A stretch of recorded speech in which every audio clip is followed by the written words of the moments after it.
Hello बच्चों, मैं हूं बीरू सर और आप देख रहे हैं बीरू सर का मैथ्स फंडा।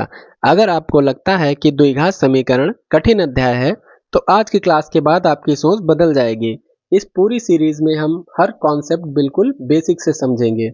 अगर आपने अभी तक चैनल को सब्सक्राइब नहीं किया है, तो अभी कर लीजिए। निकाल लीजिए अपने पेन और कॉपी। चलिए शुरू करते हैं। आज हम बात करेंगे चैप्टर 4 द्विघात समीकरण यानी क्वाड्रेटिक इक्वेशन की। सबसे पहले यह समझते हैं कि समीकरण क्या होती है। तो जिस गणितीय कथन में, बच्चों ध्यान रखना, जिस गणितीय कथन में बराबर का चिन्ह दिया होता है उसे गणितीय समीकरण कहते हैं। तो एक एग्जाम्पल देखते हैं कि हमारे पास एक एग्जाम्पल दिया है x प्लस 5 बराबर 10।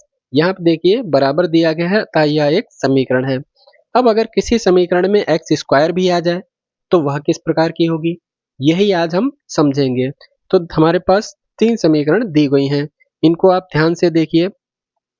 x प्लस 5 बराबर 10, 2x माइनस 3 बराबर 9 और अगली इक्वेशन है x square plus 5x plus 6 बराबर 0। इन तीनों में सबसे अलग कौन सी लग रही है आपको? तीसरी है ना? क्यों? क्योंकि इसमें एक्स स्क्वायर है।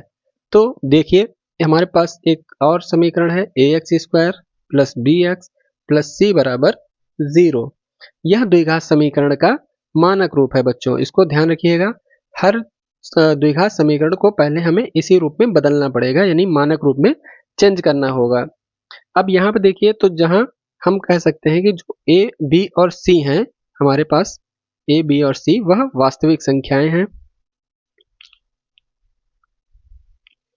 वास्तविक संख्याएं हैं।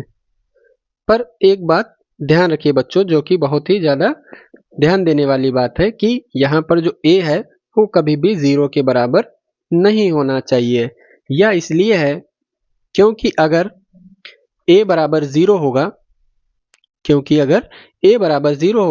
तो एक्स स्क्वायर भी समाप्त हो जाएगा, क्योंकि a अगर 0 हो गया तो हमारा यह वाला पद खत्म हो जाएगा और हमारा यह समीकरण द्विघात नहीं रह जाएगा।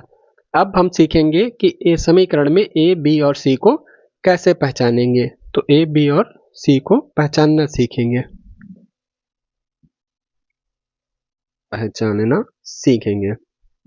ठीक है। तो हम इसके लिए एक उदाहरण लेते हैं। हमारे पास एक उदाहरण दिया गया है 2x square plus 5x minus 3 equals to 0।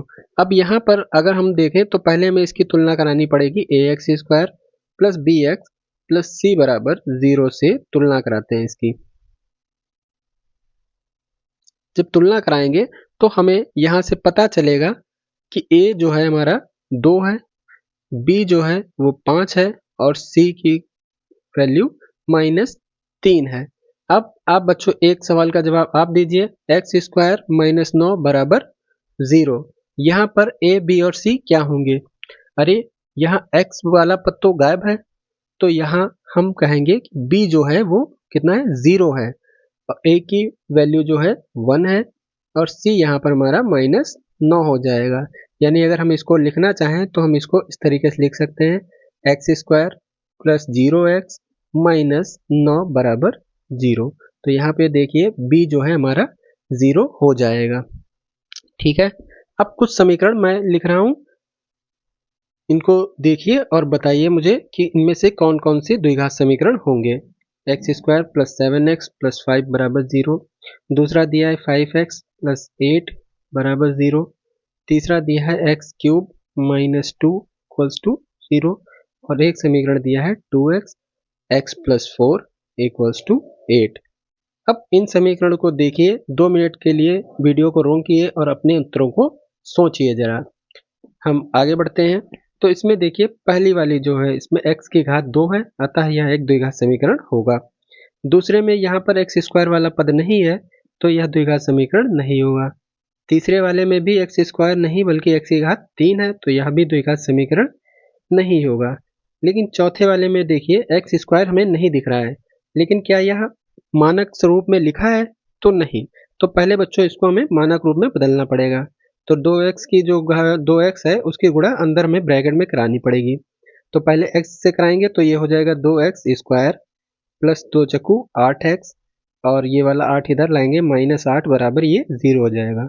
अब यह मानक रूप में बदल चुका है, तो हमें दिख रहा है कि यहाँ पर एक्स स्क्वायर वाला पद है अतः यह भी एक द्विघात समीकरण होगा।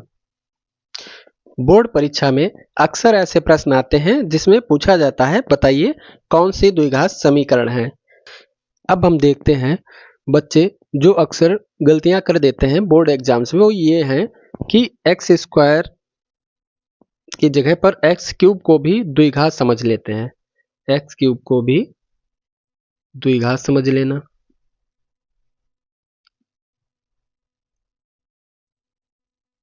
दूसरा यह है कि b जब नहीं दिया होता है यानी b बराबर 0 होने पर भ्रमित हो जाना, भ्रमित हो जाना। और तीसरी जो आमतौर पर गलतियां करते हैं वो यह है कि किसी भी समीकरण को बिना स्टैंडर्ड फॉर्म में बदले, बिना स्टैंडर्ड फॉर्म यानी मानक रूप में बदले, स्टैंडर्ड फॉर्म में बदले प्रश्न का उत्तर दे देना, जो कि सबसे बड़ी गलती मानी जाती है, क्योंकि जब तक हम उसको स्टैंडर्ड फॉर्म में नहीं बदलेंगे तब तक हम नहीं बता सकते हैं कि वह एक द्विघात समीकरण है या नहीं है। ठीक है, तो आज का आपका होमवर्क है, आज का आपका होमवर्क सुन लीजिए।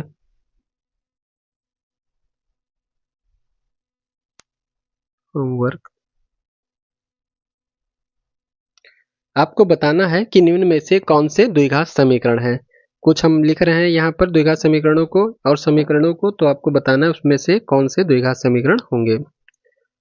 पहला ये था, दूसरा x प्लस 5 बराबर 0, तीसरा दिया है 4x square minus 8x plus 1 equals to 0, और चौथा दिया है x की घात 4 माइनस 16 बराबर 0, और एक समीकरण दिया है 2x x प्लस 4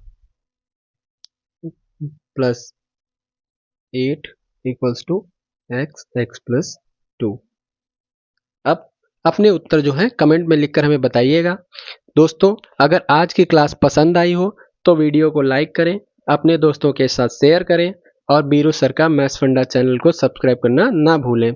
और अगर आप इंस्टाग्राम यूज़ करते हो तो वहाँ भी हमारे पेज को फॉलो ज़रूर करें। अगली क्लास में हम सीखेंगे गुणनखंड विधि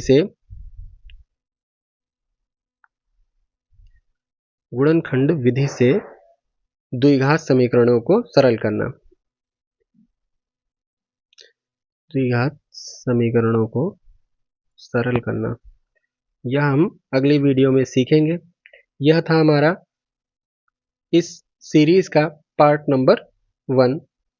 पार्ट नंबर 2 में हम गुणनखंड विधि से द्विघात समीकरणों को सरल करना सीखेंगे। तब तक के लिए बच्चों पढ़ते रहिए, मुस्कुराते रहिए। जय हिंद, जय भारत।